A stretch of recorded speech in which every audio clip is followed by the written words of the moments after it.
నాకు తెలియదు. భారతదేశంలో మాత్రం ప్రతి కొంపలో చిచ్చు పెట్టేటువంటిది ఆ ఆడపెత్తనం దగ్గర వచ్చే గొడవే. అంటే కుటుంబాల్లో మీరు అన్నట్టు ఓకే ఉంటది, కానీ ఈ పొలిటికల్ డామినేషన్ ఒకే కుటుంబంలో అనేది అది కూడా వెళ్తే పెద్ద కుటుంబం, అన్ని కుటుంబాల్లో కూడా పెద్ద పెద్ద పొలిటికల్ కుటుంబాల్లోనే అది ఉంటదండి.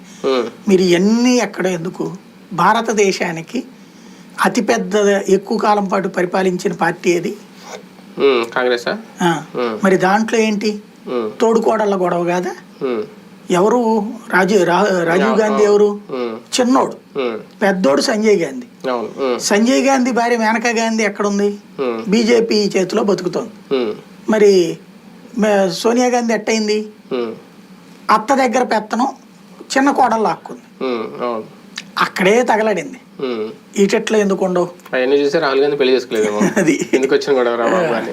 కానీ షర్మిలని అంటే ఇప్పుడు కాంగ్రెస్ పార్టీ ప్రిపేర్ చేసి పంపుతుందా? చంద్రబాబు నాయుడు గారు వెనక్కుండి కాంగ్రెస్ పార్టీలో చేర్చారు అనుకోవాలా? నేను చెప్పాను కదా, ఇక్కడ ఆ ఆడపెత్తనం దగ్గర వచ్చినటువంటి వ్యవహారంలో బామ్మరిది గారు తన భార్యని వెనకేసుకుని తన బామ్మరిది ఇంట్లో పెత్తనం కావాలని ఎక్స్పెక్ట్ చేశాడు. బామ్మరిది గారి రాజకీయంలో పెత్తనం కావాలని ఎక్స్పెక్ట్ చేశాడు.